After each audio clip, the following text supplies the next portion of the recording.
Hi hello नमस्कार. मी गौरी. आजच्या व्हिडिओमध्ये तुम्हा सगळ्यांचं अगदी मनापासून स्वागत करते. तर मंडळी, मुलांच्या शाळा सुरू झालेल्या आहेत. विघ्नेशची सुद्धा शाळा सुरू झालेली आहे आणि आज आहे सोमवार. तर विघ्नेशची शाळा सुरू झाल्यामुळे माझं रुटीन आता चेंज झालेलं आहे. माझं रुटीन आता सुरू होतं पहाटे 5 वाजल्यापासून किंवा त्याच्यापेक्षाही आधी. जर बाळ त्याच्या आधी उठलं तर त्याच्या आधीपासून 4, 4:30 जसं बाळ उठेल तसं माझं मॉर्निंगच्या रुटीनची सुरुवात होते. तर आजसुद्धा मी 5 वाजता वगैरे उठलेली आहे. त्यानंतर बाळाला फीडिंग वगैरे केलं, जेणेकरून मला विघ्नेशचा डबा बनवायचा आहे आणि मध्येच जर बाळ उठलं तर ते खेळत राहील, रडणार नाही. तर बाळाचं सगळं आवरल्यानंतर मी आलेली आहे किचनमध्ये. आता इथे मला बनवायचा आहे विघ्नेशचा डबा. फक्त विघ्नेशचाच नाही तर विघ्नेशच्या पप्पांचा पण डबा. आणि आज आमच्यासाठी सुद्धा एक्स्ट्रा चपाती भाजी बनवणार आहे. त्यामुळं आजची क्वांटिटी जी आहे डब्याची ती थोडीशी जास्त आहे. कारण आज मला बाळाला घेऊन जायचं आहे त्याच्या वॅक्सिनेशनसाठी आणि त्याचं टायमिंग आहे सकाळी 10 वाजल्यापासून. कारण तिथे कदाचित गर्दी झाली तर लेट होईल. पावसाचे दिवस आहेत, त्यामुळे पाऊस कधी पडेल काय पडेल माहिती नाही आहे. त्यामुळे म्हटलं सकाळी थोडंसं सगळं लवकर आवरूनच घराबाहेर पडूया. आणि दुसरी महत्त्वाची गोष्ट म्हणजे आज मी आणि बाळ आम्ही दोघंच जाणार होतो. कारण विघ्नेशला त्याची स्कूल आहे, पप्पांना त्याचं ऑफिस वगैरे आहे त्यांचं पप्पांना. त्याच्यामुळे मी आणि बाळ आम्ही दोघंच बाहेर पडणार आहोत. त्यामुळे म्हटलं सकाळीच चपाती भाजी करूया, जेणेकरून टिफिन होईल, त्यानंतर नाश्त्यासाठी सुद्धा होईल. आणि दुपारी जर मला थोडंसं लेट झाला, कारण वॅक्सिनेशन दिल्यानंतर बाळाची कंडिशन जशी असेल त्यानुसार मला दुपारचं जेवण करता येणार आहे. जर मला लेट झाला तर ॲटलिस्ट चपाती थोडीशी शिल्लक असावी किंवा भाकरी पण मी लगेच करून घेणार आहे, जेणेकरून विघ्नेशला भाकरी रेडी असेल तर तो ऑमलेट वगैरे स्वतः बनवून घेऊ शकतो. म्हणजे त्याच्या जेवणाचा काही प्रॉब्लेम होणार नाही.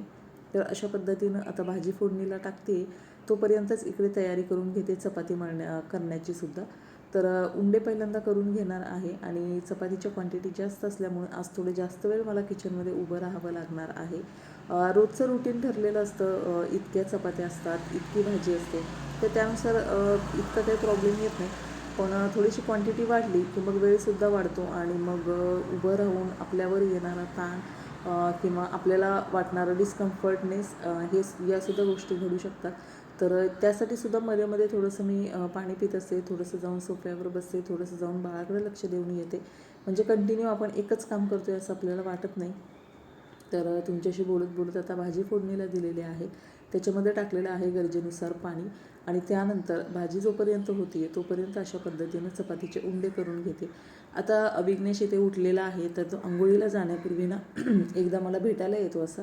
आणि सकाळी उठल्या उठल्या ना त्याला कधी कधी खूप कंटाळा येतो उठायचा आणि अंघोळ करायचा. मग अशा पद्धतीनं तो येतो, छानपैकी मला मिठी मारतो, गुड मॉर्निंग वगैरे म्हणतो, किंवा काही सांगायचं असेल तर आई किती वाजलेत, मग 5 मिनटं झोपू का वगैरे अशी लाडीगोडी वगैरे लावतो. तर त्याचाही दिवस छान जातो, त्याला पण रिलॅक्स वाटतं आणि मला पण छान वाटतं. आणि त्यानंतर तो गेलेला आहे आता अंघोळ करण्यासाठी आणि इथं मी ज्या आहेत त्या चपात्या करून घेते. तर मुलांचं कसं असतं की आपल्यालासुद्धा असं वाटतं की आता मी उठून जबा वगैरे करते, तर मी एकदा हाक मारली किंवा एकदा अलार्म वाजला तर मुलानं उठावं आणि अंघोळ वगैरे करायला जावं.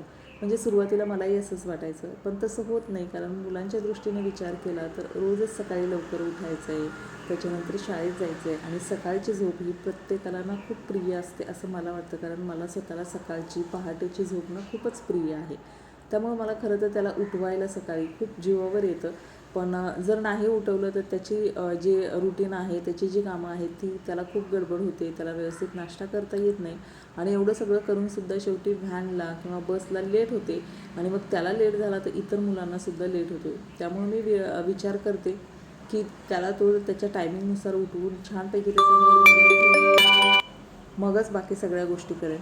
तर त्यासाठी हल्ली मी असं करते की त्याला जर मला 6 वाजता उठवायचं असेल तर मी 5:50च अलार्म सेट करून ठेवते, जेणेकरून त्याचे 5 मिनटं एक्स्ट्रा झोपण्याचे, 5 मिनटं माझ्याशी लाडीगोडी वगैरे लावण्याचे, ते सगळं करून 6चं त्याचं रुटीन नॉर्मल फिक्स होईल. तर 6चं जे रुटीन असतं तर ते आता त्याला तसं नॉर्मली बाय हार्ट झालेलं आहे. पण तरीही कधी कधी मुलं आहेत म्हटल्यानंतर सकाळी उठण्याचा थोडासा आळस येतो, कंटाळा येतो.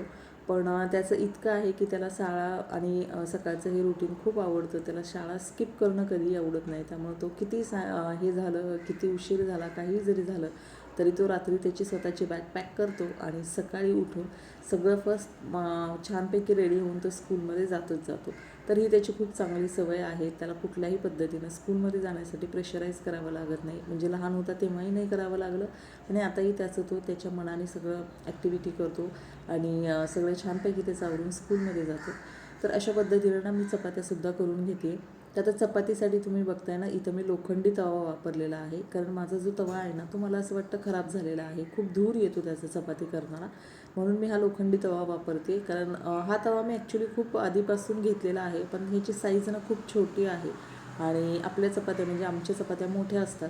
त्यामुळे मी याच्यामध्ये करत नव्हते. पण फायनली काल थोडंसं माझं आणि यांचं बोलणं झालं, तर म्हटलं चला आपण करून बघूया या तव्यामध्ये. जर नाहीच झालं तर दुसरा तवा घेऊन येऊया. म्हणून मी या तव्यामध्ये करायला घेतले. तर आपलं असंच होतं ना, आपण अंदाज वेगळे लावतो आणि त्यामुळे त्या गोष्टींची टाळाटाळ करत राहतो. तर छोट्या चपात्या केल्या तरी छान होतात आणि थोडंसं आपल्यालाही चेंज, छोटी चपाती केल्यानंतर तेच रुटीन फॉलो करण्यापेक्षा आणि छान पद्धतीनं असा तवा मी वापरायला तर सध्या काढलेला आहे. यांना म्हटलं काही दुसरा तवा आणायची गरज नाही आहे. जोपर्यंत या तव्यामध्ये छानपैकी चपाती भाकरी होती तोपर्यंत आपण याच तव्यामध्ये करूया. तर त्यानंतर मी लगेच 2 भाकरीसुद्धा करून घेतलेल्या आहेत आणि विघ्नेश आता आंघोळ करून आलेला आहे. त्याचं तो आवरतो आहे. तोपर्यंत मी भाकरी करेपर्यंत इथे त्याचा डब्बासुद्धा भरून ठेवलेला आहे. तर आता त्याचा डबा रेडी झालेला आहे आणि माझी ही शेवटची जी भाकरी आहे तीसुद्धा करून घेते. आणि भाकरी झाल्यानंतर ना इथं दुधाचं पातेलं नेहमीप्रमाणे मी गरम तव्यावर ठेवलेलं आहे, जेणेकरून ते सुद्धा नॉर्मल टेम्परेचरला लगेच येईल आणि दूध तापवण्यासाठी जास्त वेळ आणि गॅससुद्धा जास्त लागणार नाही. त्यानंतर किचनवर जे मी आत्ता जे काही डबा वगैरे बनवला त्याचं जे काही खरकटं पडलं असेल, पीठ पडलं असेल ते सगळं आवरून घेतलं आणि पुन्हा थोडंसं रिफ्रेशिंगसाठी पाण्याचा ग्लास घेतला आणि पाणी पिल्यानंतर मी आता आलेले आहे बेडरूममध्ये. तर हे बघा, ही दोघेसुद्धा, विघ्नेश इथे नाश्ता करते, बाळसुद्धा उठलेलं आहे आणि विघ्नेश त्याच्यासोबत कोणतरी एक असेल ना तर तो छान खेळतो आणि विघ्नेशचं सगळं आवरून दिलेलं आहे मी. आता तो त्याचं शूज वगैरे घालून आता तो निघाला आहे सुद्धा, कारण त्याच्या व्हॅनची टायमिंग झालेला आहे. त्यामुळे तो शेड्यूल बघून त्यानुसार तो घरातून बाहेर पडतो. तर विघ्नेश गेल्यानंतर ना थोडा वेळ थांबून लगेच मी झाडू मारायला घेतलेलं नाही आहे, तर थोडा वेळ थांबलेली आहे. पाणी वगैरे पिलं, बाळासोबत थोडासा टाईम स्पेंड केला आणि त्यानंतर म्हटलं हे सकाळची जी आपली काही स्वच्छतेची कामं आहेत, साफसफाईची, ती करून घेऊया.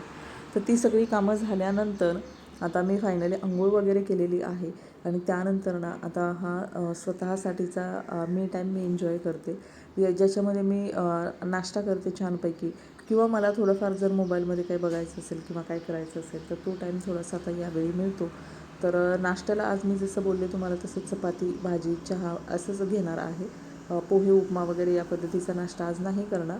तर चपाती घेतलेली आहे मी आणि त्याच्यावरनं असं तूप लावून घेतलेलं आहे. तर तूप लावलेली चपाती आणि चहा असं मला खायला खूप आवडतं आणि चपाती कडक असेल तर अजून छान लागते गरम असेल तर. पण आता गरम चपाती तर काही नाही आहे, त्यामुळे जी बनवून ठेवलेली होती चपाती त्यालाच मी तूप लावून घेतलेलं आहे. त्यानंतर बरोबर घेतलेले आहेत हे भिजवलेले बदाम, काजू, त्यानंतर मनुके वगैरे जे काही ड्रायफ्रूट्स आहेत ते आणि थोडीशी मटकीची भाजी. तर असा हा माझा छान पद्धतीचा एकदम व्हरायटी ऑफ ब्रेकफास्ट आहे. तर तो ब्रेकफास्ट आता मी करायला बसते इथे हॉलमध्ये छानपैकी शांत बसून. चहा पिते, त्याच्यानंतर नाश्ता करते. थोडंसं रिलॅक्स वाटतं आणि खूप गडबडीत असा नाश्ता केल्याचं फील येत नाही. त्यामुळे थोडंसं स्वच्छता वगैरे सगळं झाल्यानंतर नाश्ता करून घेते. त्यामुळे मलाही फ्रेश वाटतं आणि नाश्तासुद्धा माझा पोटभर छान होतो. आणि आता नाश्ता करून घेतल्यानंतर ना बाकी सगळ्या गोष्टी आवरलेल्या आहेत, बाळाचं वगैरे सगळं आवरलेलं आहे आणि त्यानंतर फायनली मी आणि बाळ आता निघालेलो आहोत वॅक्सिनेशनसाठी. तर पावसाचं लक्षण सध्या तरी दिसत नाही, त्यामुळे म्हटलं पटकन जाऊन येऊया. आता फक्त तिथे प्रश्न आहे की गर्दी असेल तर थोडंसं वेट करावं लागेल, पण ते आता आपल्याला तिकडे गेल्यानंतरच कळेल. तर चला माझ्यासोबत तुम्हीसुद्धा बाळाच्या वॅक्सिनेशनसाठी. तर फायनली आता आपण घराबाहेर पडूया आणि पहिल्यांदाच इतक्या महिन्यानंतर आम्ही लॉक लावून घराबाहेर जाणार आहोत, कारण कोण नाही कोणतरी घरात नेहमीच असायचं. तर घराच्या जवळच वॅक्सिनेशन सेंटर आहे, त्यामुळे मी चालतच निघालेली आहे आणि ऊन पण नाही आहे, त्यामुळे इतकं काही वाटत नाही आणि पाऊस थोडासा पडतो आहे, त्यामुळे गरमीचाही प्रश्न नाही आहे. तर छानपैकी बाळाला घेऊन निघाली आणि तोसुद्धा ना छान घराबाहेर पडला आहे, त्यामुळे इकडं तिकडं टुकू टुकू टुकू बघत निघालेला आहे. झोपलेला नाही आहे तो, तर छान बघत बघत निघालेला आहे.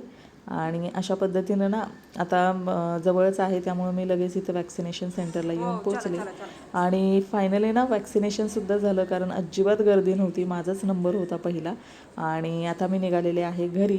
आणि मैत्रिणींनो, आजचा ब्लॉगसुद्धा इथे सेंड करते, कारण घरी गेल्यानंतर बाळाला वॅक्सिनेशन दिले आहे, त्याच्यामुळे कदाचित तो थोडंसं किरकिर करेल आणि मला त्यालाच घेऊन बसायला लागेल. त्यामुळे पुढचं काही शूट वगैरे नाहीच करणार आहे मी. तर थँक्यू सो मच. पुन्हा भेटूया नेक्स्ट व्हिडिओमध्ये.